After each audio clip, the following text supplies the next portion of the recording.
കരൂർ ആശുപത്രിക്ക് മുന്നിൽ കണ്ണീർ കാഴ്ചകളാണ് നമുക്ക് ഇന്ന് ഈ നേരം പുലരുമ്പോൾ കാണാൻ സാധിക്കുന്നത്. നമുക്കറിയാം, ഇന്ന് കരൂർ ഒരു ദുരന്ത ഭൂമിയാണ്. കഴിഞ്ഞ ദിവസം നടൻ വിജയ് ഒരു മൈതാനത്ത് വെച്ച് നടത്തേണ്ട പരിപാടി ഒരു റോഡിൽ വെച്ച് സംഘടിപ്പിച്ച് ഒരു ദുരന്തം വരുത്തിവെച്ചു. അവിടെ പോലീസിന് സംഭവിച്ച വീഴ്ച ചർച്ചയാകുമ്പോൾ പോലീസ് യാതൊരു വീഴ്ചയും സംഭവിച്ചിട്ടില്ല എന്ന് പറഞ്ഞ വിഷയത്തിൽ നിന്ന് തടിയൂരുകയാണ്. പോലീസ് മേധാവി സ്ഥലത്ത് എത്തിയിട്ടുണ്ടായിരുന്നു. നമ്മൾ ആ പ്രതികരണം നേരത്തെ ജനം ടിവിയിലൂടെ പ്രേക്ഷകർ കണ്ടതാണ്. എന്തായാലും നമ്മുടെ ജനം ടിവി സംഘം ഇന്ന് കരൂരിലുണ്ട്. ആ ദുരന്ത ഭൂമിയിൽ നിന്നുള്ള കാഴ്ചകളാണ് ഇന്ന് രാവിലെ മുതൽ പ്രേക്ഷകരിലേക്ക് എത്തിച്ചുകൊണ്ടിരിക്കുന്നത്. അരുൺ ആലത്തൂരിലേക്ക് പോവുകയാണ്. അരുൺ, നേരത്തെ പോലീസ് മേധാവി പറഞ്ഞു ഞങ്ങൾക്ക് ഈ വിഷയത്തിൽ വീഴ്ച സംഭവിച്ചിട്ടില്ല. ഒപ്പം തന്നെ നടൻ വിജയ് രക്ഷകനായി എത്തുമെന്ന് ജനങ്ങൾ കരുതിയിരുന്ന മനുഷ്യനാണ്. എന്നാൽ ഇന്നലെ ഈ പരിപാടി നടക്കുന്ന ഘട്ടത്തിൽ തന്നെ നടൻ വിജയ്ക്ക് ആദ്യഘട്ടത്തിൽ തന്നെ ഒരു സൂചന ലഭിക്കുന്നു. ആദ്യം ഈ പരിപാടി നടക്കുന്ന സമയത്ത് അവിടെ വലിയ തിക്കും തിരക്കും ഒക്കെ ഉണ്ട്. അത് അദ്ദേഹം മുൻകൂട്ടി മനസ്സിലാക്കി തന്നെ എത്തിയതാണ്. ആ സമയത്ത് അവിടെ ഒരു ആംബുലൻസ് പോകുന്നുണ്ട്. ആ ആംബുലൻസിന് വഴി ലഭിക്കുന്നില്ല. ഈ സമയം ഈ TVK പാർട്ടിയുടെ കൊടി ഈ ആംബുലൻസിൽ വച്ചിട്ടുണ്ട്. അപ്പോൾ അദ്ദേഹത്തെ അണികൾ ഈ വിഷയം ധരിപ്പിച്ചിട്ടുണ്ടാകും. എന്തായാലും പിന്നീട് എന്താണ് ഈ ആംബുലൻസിൽ നമ്മുടെ കൊടി എന്നൊക്കെ ചോദിച്ച് പിന്നീട് വഴിയൊരുക്കാൻ പറയുന്നുണ്ട്. ഇതിനെല്ലാം പിന്നാലെയാണ് ഈ സ്ഥിതിഗതികളൊക്കെ കൂടുതൽ രൂക്ഷമാകുന്നതും അവിടെ വലിയ ദുരന്തത്തിന് വഴിമാറുന്നതും. ആദ്യം ഒരു സൂചന ലഭിക്കുമ്പോൾ തന്നെ അത് എന്ത് ചെയ്യണമെന്ന് മനസ്സിലാക്കി പെരുമാറേണ്ടിയിരുന്നവരാണ് പിന്നീട് ഈ ദുരന്തത്തിന് വഴിയൊരുക്കിയത് എന്നുള്ളതാണ്. എന്തായാലും ഇപ്പോഴും അവിടെ ജനങ്ങൾ അവിടേക്ക് എത്തിക്കൊണ്ടിരിക്കുകയാണോ അരുൺ ഈ കരൂരിൽ?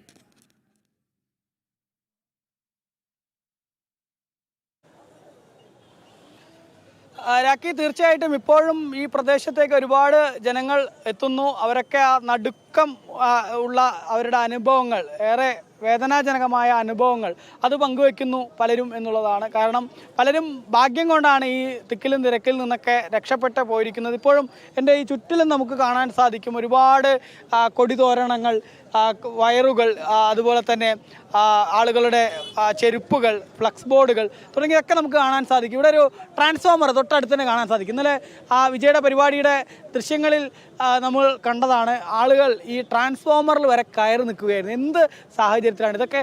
ഒരു സിനിമാ താരത്തെ അല്ലെങ്കിൽ ഒരു രാഷ്ട്രീയക്കാരനെ കാണുന്നതിന് വേണ്ടി സ്വന്തം ജീവൻ പോലും പണയം വെച്ച് ഇങ്ങനെ ജനങ്ങൾ ഈ ട്രാൻസ്ഫോമറിൻ്റെ മുകളിലേക്കൊക്കെ വലിഞ്ഞ് കയറുന്ന ഒരു സ്ഥിതി പറയുന്നത് അതിൽ പരം എന്താണ് ഈ തമിഴ്നാട്ടിലെ ആളുകൾ ഇതിനൊക്കെ എന്തുമാത്രം പ്രാധാന്യം കൊടുക്കുന്നത് എന്തുകൊണ്ടാണെന്ന് സ്വാഭാവികമായിട്ടും ചിന്തിച്ചു പോകുന്ന സാഹചര്യമാണ്. മാത്രമല്ല, ഇവിടെ നമുക്കൊരു ഡിച്ച് കാണാൻ സാധിക്കും. ഈ ഡിച്ചിനകത്തായിരുന്നു 3 ഡെഡ് ബോഡികൾ കിടന്നത് എന്നുള്ളതാണ്. അതായത് 39 ആളുകൾ മരിച്ചു. ആ 39 ആളുകളിൽ 3 ആളുകളുടെ ഡെഡ് ബോഡി കിടന്നിരുന്നത് ഈ ഡിച്ചിനകത്താണ് എന്നുള്ളതാണ്. അതായത് ഈ പരിപാടി സ്ഥലത്ത് നിന്നും ആളുകൾ തിക്കിലും തിരക്കിലും പെട്ട് ഈ ഡിച്ചിൻ്റെ അപ്പുറത്തുള്ള വിശാലമായിട്ടുള്ള ഒരു പറമ്പാണ്. ആ പറമ്പിൻ്റെ ഭാഗത്തേക്ക് ഉൾപ്പെടെ ചാടി അവിടേക്കൊക്കെ തിങ്ങി വിങ്ങി അവിടെയൊക്കെ ഒരു കമ്പിവേലിയുണ്ട്. ആ കമ്പിവേലിയിലൊക്കെ അവർ പരിക്ക് പറ്റിയ ദൃശ്യങ്ങൾ കാണാൻ പറ്റും.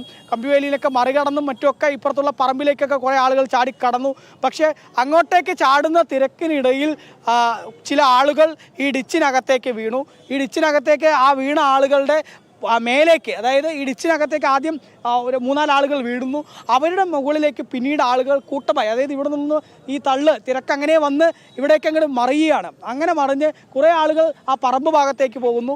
മറ്റു കുറേ ആളുകൾ ഡിച്ചിനകത്തും പെടുന്നു. അങ്ങനെ ഡിച്ചിനകത്ത് ശ്വാസം മുട്ടി മരിച്ച 3 ആളുകളാണ്. അതായത് ഈ അപകടത്തിൽ മരിച്ച 39 പേരിൽ 20-ലേറെ ആളുകളെ സംഭവ സ്ഥലത്ത് വെച്ച് തന്നെ മരിച്ച നിലയിലാണ് കണ്ടെത്തിയത്. അതിൽ തന്നെ ഈ ഡിച്ചിനകത്തായിരുന്നു 3 ആളുകൾ മരിച്ചു കിടക്കുന്നുണ്ടായിരുന്നത് എന്നുള്ളത് എത്രത്തോളം ഈ അപകടത്തിന് വ്യാപ്തിയുണ്ട് എന്നുള്ളതാണ്. കാരണം അത്രയേറെ തിക്കിലും തിരക്കിലും വെട്ട് ശ്വാസം കിട്ടാതെ സ്ത്രീകളും കുട്ടികളും യുവാക്കളും അടങ്ങുന്ന വലിയ ഒരു ആളുകളാണ് മരിച്ചിരിക്കുന്നത്. ആ മരണത്തിലാണ് അത്രയേറെ ആളുകളാണ് മരിച്ചിരിക്കുന്നത് എന്നുള്ളതാണ്. ഏതായാലും ഈ അപകടത്തിൽ വലിയ രീതിയിലുള്ള പരിക്ക് പറ്റിയിരിക്കുന്നു.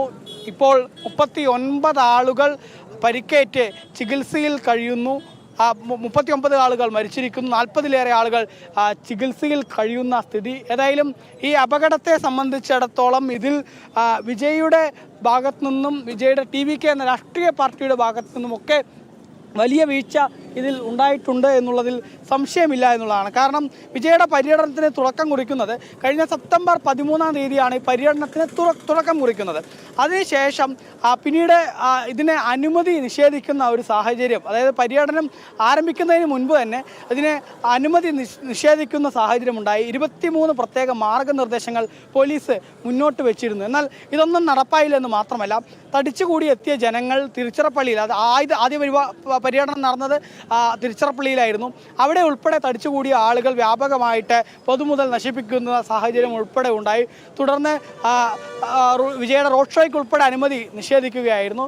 പകരം പ്രത്യേകം ഒരുക്കിയ ബസ്സിലായിരുന്നു വിജയ് ജനങ്ങൾക്കിടയിൽ. മാധ്യമപ്രവർത്തകൻ മേട്ടുപാളയം സന്തോഷ് നമുക്കൊപ്പം ചേരുന്നുണ്ട്. ശ്രീ മേട്ടുപാളയം സന്തോഷ്, താങ്കൾക്ക് കേൾക്കാമോ? എന്തായാലും വലിയൊരു ദുരന്തമാണ് സംഭവിച്ചിരിക്കുന്നത്. ഈ വിഷയത്തിൽ 39 പേരുടെ മരണം സ്ഥിരീകരിച്ചിട്ടുണ്ട്. പോലീസ് യാതൊരു വീഴ്ചയും സംഭവിച്ചിട്ടില്ല എന്ന് പറഞ്ഞ് ഈ വിഷയത്തിൽ നിന്ന് തടിയൂരുന്നുണ്ട്. ഒപ്പം തന്നെ നടൻ വിജയ് അവിടെ നിന്ന് രക്ഷകനായി അവതരിക്കുമെന്ന് കരുതിയ നടൻ വിജയ് അവിടെ നിന്ന് ഓടി രക്ഷപ്പെടുകയും ചെയ്തു. എന്താണ് താങ്കൾക്ക് അവിടെ നിന്ന് മനസ്സിലാക്കാൻ സാധിക്കുന്ന കാര്യങ്ങൾ? അതായത് രണ്ട് കാര്യങ്ങൾ നമ്മളിതിൽ എടുത്തു പറയാണ്ട്. ഒന്ന്, അത് തിരക്ക് എന്ന് പറയുന്നത് നമുക്കൊരു നിയന്ത്രിക്കാൻ പറ്റാത്ത ഒരു തിരക്കായിട്ട് മാറിയതാണ് ഈ പ്രശ്നത്തിന് കാരണം. പിന്നെ കുറെ നേരം കാത്തിരുന്നിട്ടുണ്ട് അവര്. അതായത് കാലത്ത് തൊട്ട് തന്നെ ജനങ്ങൾ അവിടെ ഈ വിജയിനെ കാണാനും പ്രസംഗം കേൾക്കാനും വേണ്ടിയിട്ട് അവർ കാത്തിരുന്നിട്ടുണ്ട്. അപ്പോൾ അവർക്ക് ചില ആൾക്കാർക്ക് വെള്ളം കിട്ടിയില്ല, ചില ആൾക്കാർക്ക് ഭക്ഷണം കഴിക്കാൻ പറ്റാത്ത ഒരവസ്ഥയുണ്ട്. ഇങ്ങനെ ഒരു സാഹചര്യത്തിലാണ് ഇവർക്ക് ഈ തിരക്ക് 7 മണിക്ക് ശേഷം ഈ പ്രചാരം നടക്കുന്ന സമയത്ത് ആൾക്കാർ ഇങ്ങനെ കുഴഞ്ഞു വീഴുന്നുണ്ട്. അപ്പോൾ അത് ചെറിയൊരു വഴിയാണ്, അതായത് ഒരു ബൈപ്പാസ് റോഡാണ്. അതിലൊരു ഭാഗത്താണ് വിജയ്ക്ക് പ്രസംഗിക്കാൻ വേണ്ടിയിട്ട് അവർ സ്ഥലം ഒതുക്കി കൊടുത്തിരിക്കുന്നത്. അപ്പോൾ അത് നിയന്ത്രിക്കാൻ പറ്റാത്തതിന്റെ അപ്പുറത്തുള്ള ഒരു തിരക്ക് വന്ന കാരണം പിന്നെ വിജയിനെ കാണാനുള്ള ഒരു ആർവത്തിൽ വരുന്ന ആൾക്കാർ അവരെ പിന്തുടരുന്നതും അവിടുത്തെ തിരക്ക് വർദ്ധിക്കാൻ പറ്റാത്ത ഒരു രീതിയിലേക്ക് എത്തുന്നതുമാണ് ഈ സംഭവത്തിന്റെ ഒരു കാരണമായിട്ടാണ് നിലവിൽ നമുക്ക് മനസ്സിലാക്കാൻ പറ്റിയത്.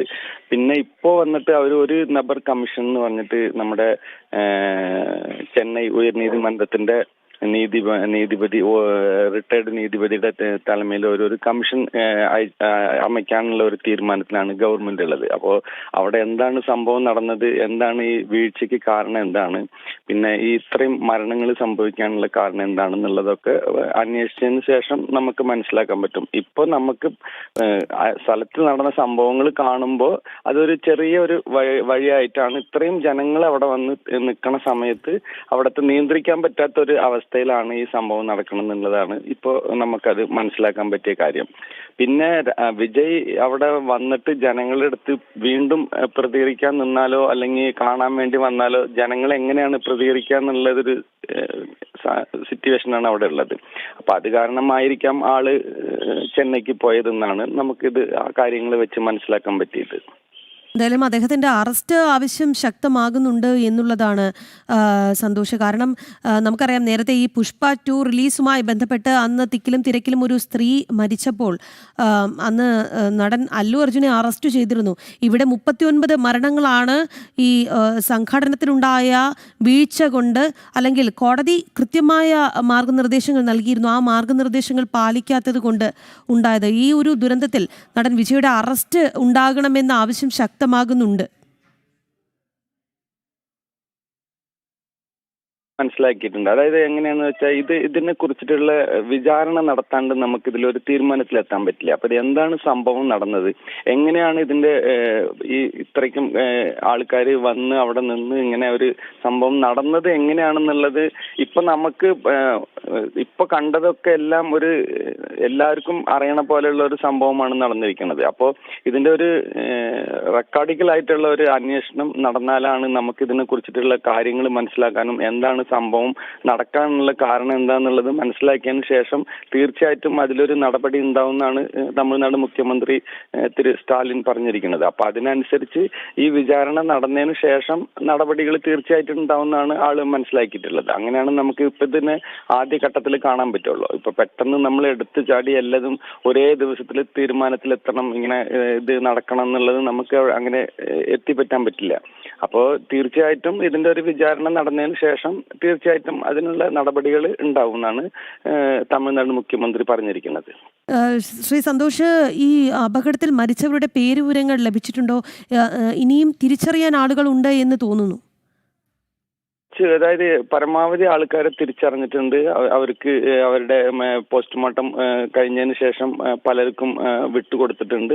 എത്രയും പെട്ടെന്ന് ഇത് എന്താന്ന് വെച്ചാൽ നമ്മൾ ഈ തിരക്കിൽപ്പെട്ട ആൾക്കാരൊക്കെ എങ്ങനെ മനസ്സിലാക്കാൻ പറ്റും, അതായത് തിരിച്ചറിയാൻ പറ്റിയ രീതിയിലാണ് എല്ലാവരും ഇരിക്കണത്. എന്താണെന്ന് വെച്ചാൽ കുഴഞ്ഞു വീണിട്ടാണ് മരിച്ചിരിക്കണത്.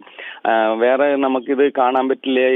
ഇത് ഒരു പല സ്ഥലത്തുനിന്നും വന്ന ആൾക്കാരായ കാരണം ചെറിയൊരു ബുദ്ധിമുട്ടുകൾ ഉണ്ടാവും ഒരാളെ മനസ്സിലായി. ഇപ്പോൾ ചിലപ്പോൾ കരൂരിൽ നിന്നുള്ള ചെറിയ ഗ്രാമങ്ങളിൽ നിന്നും വേറെ വല്ല സ്ഥലത്തു നിന്നൊക്കെ ആൾക്കാർ വന്നിരിക്കാം. അപ്പോൾ അവരെ നമുക്ക് പെട്ടെന്ന് ഐഡന്റിഫൈ ചെയ്യാൻ പറ്റാത്തത് 1-2 പേര് ഇരിക്കാം. ബാക്കിയുള്ള പരമാവധി ആൾക്കാരെ ഇവർ പോസ്റ്റ്മോർട്ടം കഴിഞ്ഞ് തിരിച്ചു കൊടുത്തുകൊണ്ടിരിക്കുകയാണെന്നുള്ളതാണ് നമുക്ക് മനസ്സിലാക്കാൻ പറ്റിയിട്ടുള്ളത് ഇത്രയും കാലത്ത് വരെ ഉള്ള സംഭവങ്ങൾ. ഒരുപാട് നന്ദി ശ്രീ മേട്ടുപാളയം സന്തോഷ്. മാധ്യമപ്രവർത്തകനാണ് അദ്ദേഹം. ഇന്ന് രാവിലെ കരൂരിലെ വാർത്തയുടെ അപ്ഡേറ്റ്സുമായി നമുക്കൊപ്പം ചേർന്നതാണ്. ഒരിക്കൽ കൂടി നന്ദി അറിയിക്കുന്നുണ്ട്. എന്തായാലും